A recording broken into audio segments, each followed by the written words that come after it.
3,000 meters up in the air, and I'm on my way out of an airplane. My paws are sweaty, butterflies in my belly. I can feel the wind in my hair.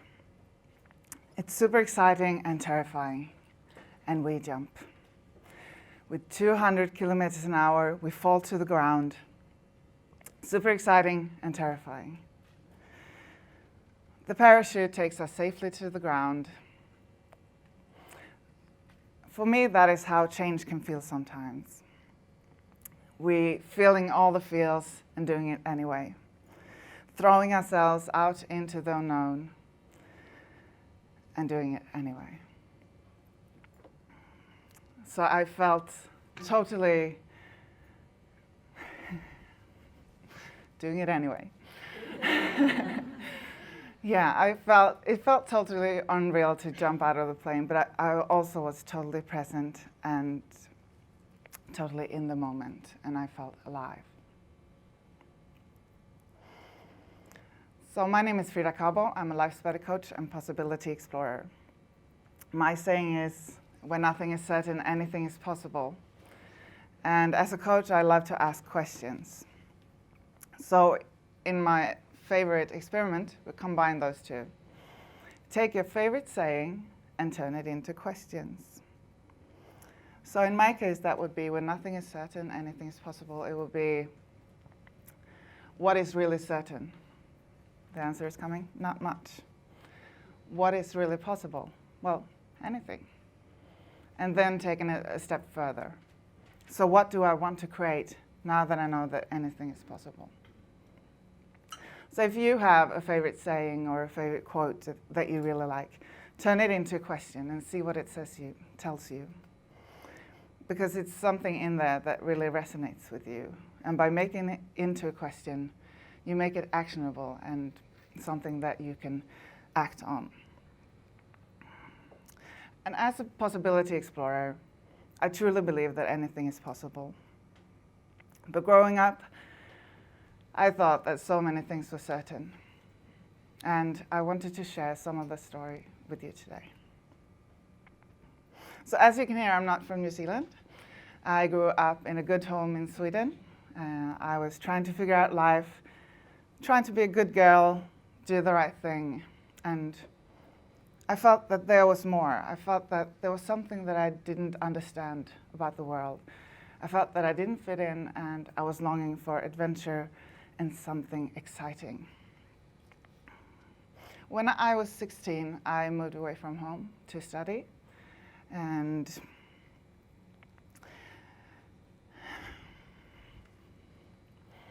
I moved away from home to study, and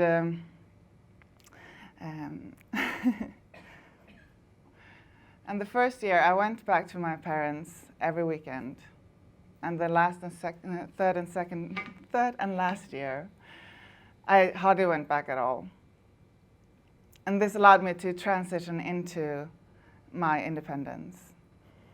Change doesn't have to come that quick. We can allow it to come in moment by moment.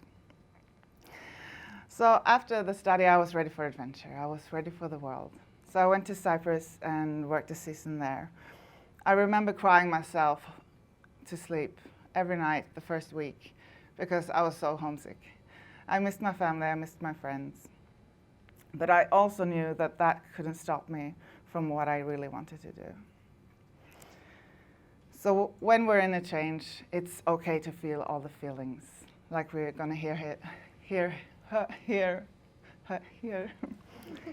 today. There's a lot of feelings in change, and it's everything from being excited about what's coming, being sad about what have been, mourn what could have been, and feel ashamed, feel relieved, and all the things that we think and don't think that we should have. And it's okay. It's okay to feel all the feelings. So after that, I went back to Sweden to study again. I had put up a goal to become a hotel manager, because I've heard that if you want to succeed in life, you have to have a goal. And if I had done the exercise that we just did, I might have asked myself, what does success mean to me? But I didn't. I just went on in the tracks I thought I should take. So when I was about to graduate, a friend asked me what I wanted to do after graduation, and the adventure had started calling me again, and I said, might go to New Zealand and live some adventures. It's like, but aren't you going to do a career now when you have your education? And I'm like, that sounds sensible. So yeah, and I had met this wonderful man, and I had the goal that I put up and that I now had studied for. So I thought, the adventure have to wait. But then when my boyfriend, now husband, asked me, I thought that we should buy a house, I froze. It felt like my life was over. It felt like we had to stay there and live happily ever after. He assured me that was not the case. Whew. That was just one house of many. But somehow I felt that I ticked all the boxes that I should tick to be happy. I had the education. I had the house. I had the husband. I had the 2 kids. I had the Volvo. In Sweden, after all. But there was one big box that I missed, and that was me. I was not happy, and I was ashamed of not being happy because I had all these good things. What was wrong with me? On the bad days, I felt that I just asked, is this it? Is this how life is supposed to be now? And on the good days, I just thought, this is it, something has to change. And that's when I came in contact with the Life Spider system.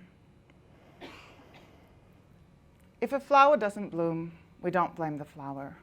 We look at everything around it. We look at the soil, we look at if it's getting enough sunlight, we look at if it's getting enough nutrition, and so on.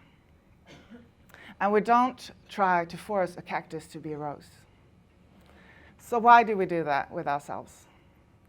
Why do we stay where we don't like it? Where do we stay where we know we won't bloom? Why?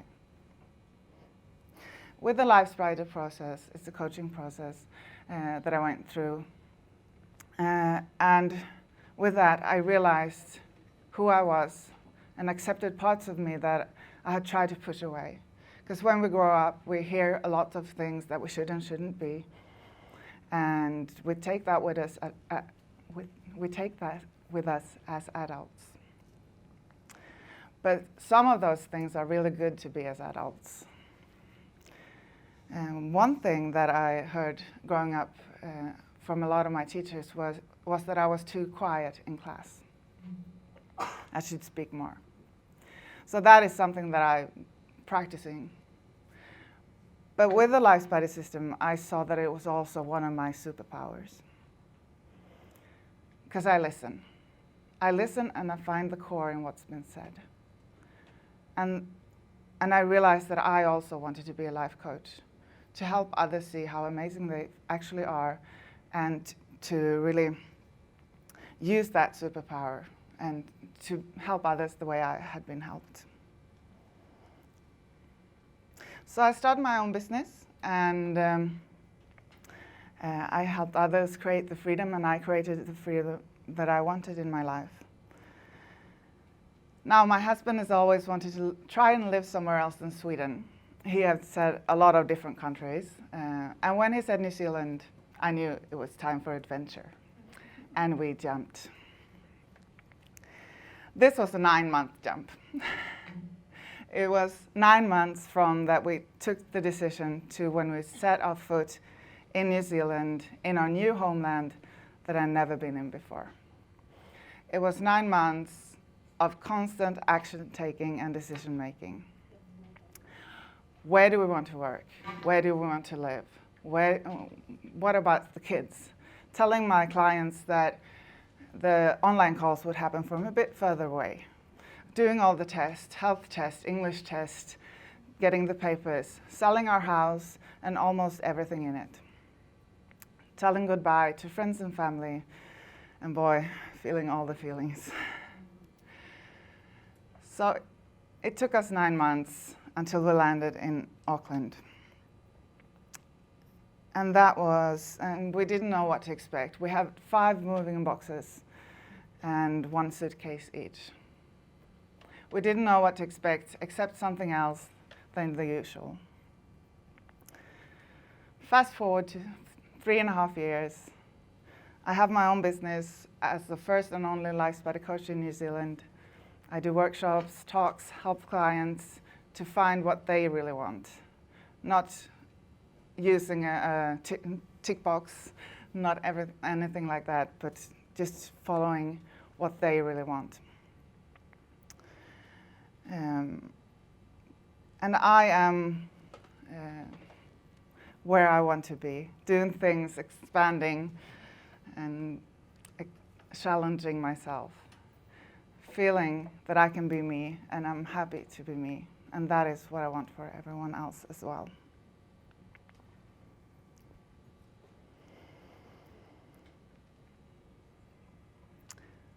So I believe that the meaning of life is to be you as much as possible.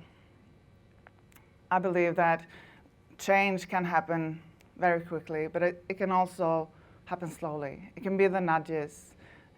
Follow the nudges, follow the curiosity.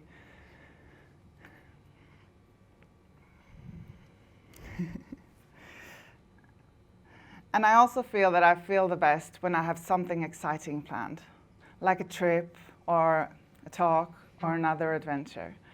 So if you haven't got any exciting planned, plan it.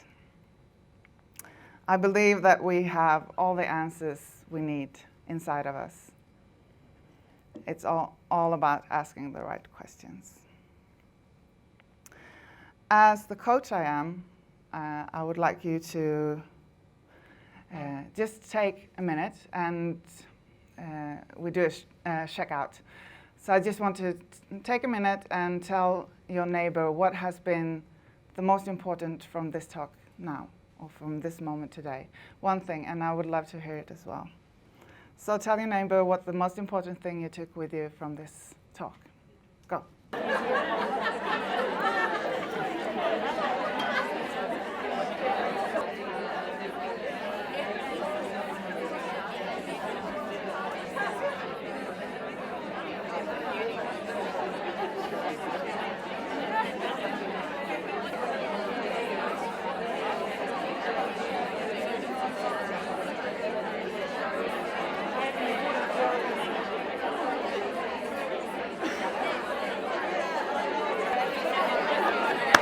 Wow, the energy, love it. Thank you very much for sharing. And remember to share with me as well in the break. Soon gonna have some more time to talk. Love it. And take that with you and do that with every talk. Just think about what was the most important thing for you that you heard in the talk. And remember, when nothing is certain, anything is possible.